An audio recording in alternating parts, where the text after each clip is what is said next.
Hello friends, welcome to our YouTube channel. In this video I'm going to tell you about how to make slow motion video in your Motorola smartphone. Before watching this video, if you have not subscribed to our YouTube channel, then subscribe to it and like our video. So let's start friends. First you have to open your camera. Here you have to find slow motion. Here it is. Then you have to click on slow motion.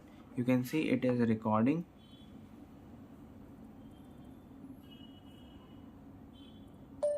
And friends, this is how you can make slow motion video. You can see friends.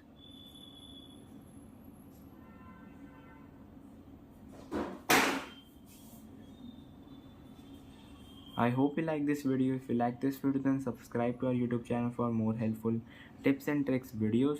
See you next time.